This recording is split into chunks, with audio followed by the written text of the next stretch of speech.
जब एक औरत कहती है मैं कुछ नहीं करती, तब वो शायद भूल जाती है कि उसके छोटे छोटे काम ही आने वाले कल का इतिहास लिखते हैं।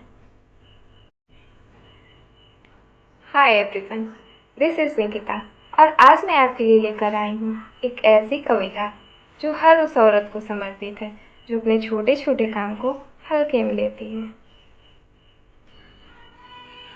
आज हम समझेंगे कि कैसे हमारे छोटे छोटे काम, छोटे छोटे अखरोट यानी नट्स कभी ना कभी एक पूरे जंगल में बदल जाते हैं। आपने कभी गिलहरी देखी है? छोटी सी होती है, पर पूरे दिन दौड़ दौड़ कर एक एक नट्स इकट्ठा करती है। कभी यहाँ छुपाती है, कभी वहाँ छुपाती है, कभी तो भूल भी जाती है कि कहाँ छुपाया था। लेकिन सालों बाद जब उन्हीं नट्स से पेड़ उगते हैं तो उसी गिलहरी के मेहनत से पूरा जंगल खड़ा हो जाता है। बिल्कुल वैसे ही हमारी ज़िंदगी की औरतें हर रोज़ छोटे छोटे काम करती हैं। खाना पकाना, बच्चों को संभालना या फिर घर से छोटे छोटे काम शुरू करना। सोचती हैं मैंने तो कुछ खास नहीं किया, पर असल में उनकी यही छोटी बीज आने वाली पीढ़ियों का भविष्य करते हैं। तो आइए इसे कविता के रूप में महसूस करते हैं। तुम कहती हो मैंने तो कुछ नहीं किया, बस घर संभाला, बस बच्चों को बड़ा किया, बस रसोई में वक्त। पर मैं कहता हूँ तुम्हारा बस ही तो भविष्य का सबसे बड़ा आधार है। तुम्हारा हर छोटा काम एक नट है। हाँ, वही नट जो गिलहरी कभी यहाँ कभी वहाँ दबा देती है। आज तुमने नट बो दिया, कल तुम्हारी बेटी उसी से पेड़ बनाएगी।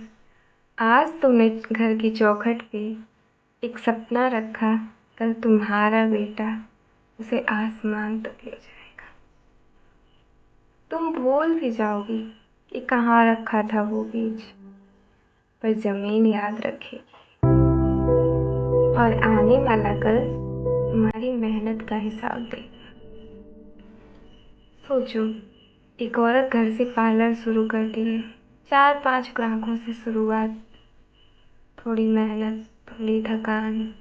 उसे लगता है बस छोटा सा काम है, पर सालों बाद उसकी बेटी उसे 4 बड़े सैलून में बदल देती है और फिर शायद उसकी अगली पीढ़ी एक इंटरनेशनल कंपनी खड़ी कर देती है। शुरुआत किसने की थी? उस माँ ने, जिसने पहला नट जमीन में छुपाया था। तुम्हारे हाथों की मेहनत सिर्फ आज की भूख नहीं मिटाती, वो कल की पीढ़ियों को सपनों का भोजन देती है। तुम्हारा धैर्य, तुम्हारा त्याग सिर्फ घर नहीं संभालता, वो आने वाले कल का जंगल बनाता है। तो लेडीज, कभी अपने आप को कम मत आंकना। तुम्हारा हर आंसू, हर थकान, हर मुस्कान, हर मेहनत का नट भविष्य का एक पेड़ है। आज तुम नहीं गिन पा रही कि कितने नट्स जमीन में दबाए हैं, पर आने वाली पीढ़ियाँ तुम्हें जंगल की जननी कहकर पुकारेंगी। तो याद रखना, चाहे रसोई में लगी चूल्हे की आँच हो या फिर बच्चों की कॉपी में तुम्हारा लिखा पहला अक्षर, या फिर घर से शुरू किया हुआ कोई छोटा सा व्यापार, ये सब एक नट्स है, एक बीज है। ये बीज आने वाले भविष्य में जंगल बनेंगे। इसलिए अपने आप को कभी सिर्फ हाउसवाइफ मत कहना।